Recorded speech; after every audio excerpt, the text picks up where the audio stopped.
అందరికీ నమస్కారం. ప్రజలు ప్రజాస్వామ్యం గెలిచి ప్రజాపాలన ఏర్పడి కరెక్ట్గా ఒక సంవత్సరం పూర్తి చేసుకుంటున్నాం. సుపరిపాలన తొలి అడుగు పడింది.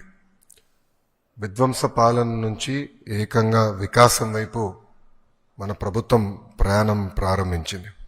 కేంద్రంలో ప్రధానమంత్రి గారు, రాష్ట్రంలో గౌరవ ముఖ్యమంత్రి చంద్రబాబు నాయుడు గారి నాయకత్వంలో ఆంధ్ర రాష్ట్రంలో డబుల్ ఇంజిన్ సర్కార్ అనేది ఈరోజు నడుస్తుంది. ఒక ఉద్యోగాల విషయంలో చూస్తే మెగా డిఎస్సి ఏర్పాటు చేసి ఏకంగా 16,347 పోస్టులు ఈరోజు ప్రజాప్రభుత్వం భర్తీ చేస్తుంది. ఈ మెగా డిఎస్సిని ఎట్టి పరిస్థితులు ఆపాలని ప్రతిపక్ష పార్టీ సుమారుగా 24 కేసులు, ఈ రోజుతో 24వ కేసు కూడా డిస్మిస్ అయింది సుప్రీంకోర్టులో. 24 కేసులు వేశారు. అయినా అవన్నీ తట్టుకుని డిఎస్సి ప్రక్రియ మేము పూర్తి చేస్తున్నాం. గడిచిన 10 సంవత్సరాల్లో రాని పెట్టుబడులు ఈ సంవత్సరంలో తీసుకొస్తాం జరిగింది. 9.5 లక్షల కోట్ల పెట్టుబడి, తద్వారా 8.5 లక్షల మందికి ఉద్యోగాలు కల్పించడానికి మేము ఒప్పందాలు కుదుర్చుకున్నాం. అనేక దశల్లో ఆ ఇన్వెస్ట్మెంట్స్ ఉన్నాయి. డొమెస్టిక్ ఇన్వెస్ట్మెంట్స్ లో చూస్తే ఈరోజు భారతదేశంలోనే ఆంధ్ర రాష్ట్రం నంబర్ 1 ఉంది. 16% డొమెస్టిక్ ఇన్వెస్ట్మెంట్స్ లో ఆంధ్ర రాష్ట్రానికి వస్తుంది జరిగింది. దాంట్లో భాగంగా TCS, LG, NTPC green, ఆసిలర్ Mittal, BPCL, Reliance, renew power లాంటి సంస్థలు ఈరోజు ఆంధ్ర రాష్ట్రంలో పెట్టుబడులు పెట్టడానికి ముందుకు వచ్చినాయి. డబుల్ ఇంజిన్ సర్కార్ ఉంది కనుకనే విశాఖ స్టీల్ ప్లాంట్ కాపాడుకోగలం, రైల్వే జోన్స్ సాధించాం. అంతేకాకుండా భోగాపురం ఎయిర్పోర్ట్ పనులు కూడా వేగవంతంగా ఈరోజు జరుగుతున్నాయి. మీరు చూస్తే ప్రజాప్రభుత్వం ఏర్పడిన తర్వాత ఒక పెన్షన్లోనే భారతదేశంలో ఏ రాష్ట్రం ఇవ్వని విధంగా మేము ఇస్తున్నాం. వృద్ధులకి 1,000 రూపాయలు పెంచాం, వికలాంగులకి 3,000 రూపాయలు పెంచాం. బెడ్కే పరిమితం అవుతే 15,000 రూపాయలు ప్రతి నెల ప్రభుత్వం ఇస్తుంది. భారతదేశంలో ఏకైక ప్రభుత్వం ఇస్తుంది, అది ఆంధ్ర రాష్ట్ర ప్రభుత్వం.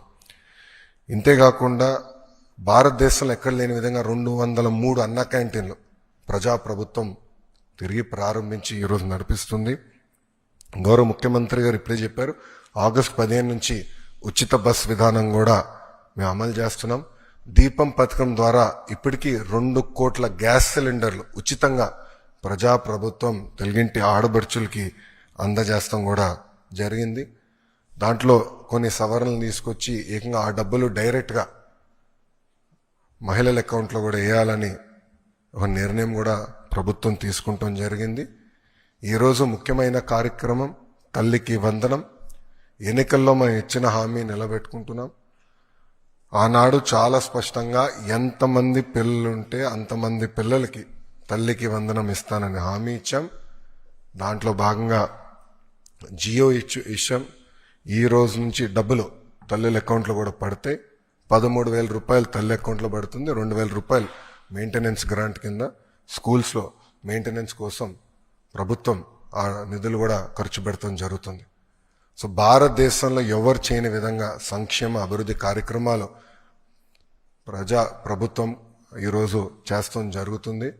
గౌరవ ముఖ్యమంత్రి చంద్రబాబు నాయుడు గారి నాయకత్వంలో సంక్షేమ అభివృద్ధి అనేది ఈ ప్రభుత్వానికి జోడెద్దుల బండి. మాకు చాలా క్లియర్ మ్యాండేట్ ఇచ్చారు. 2 మీరు తీసుకెళ్ళాలి.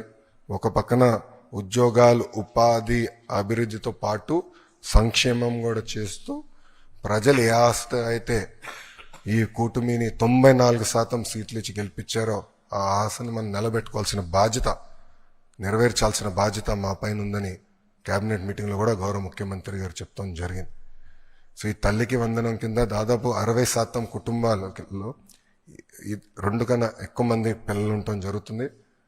సో వాళ్ళకి 2 ఉంటే 26,000, 3 ఉంటే దేర్ ఆఫ్ డబ్బులు వస్తాయి. సో ఆటోమేటిక్గా ఆ డబ్బులు వాళ్ళ అకౌంట్లో పడటం జరుగుతుంది. సో ఇచ్చిన హామీ బాబు సూపర్ 6లో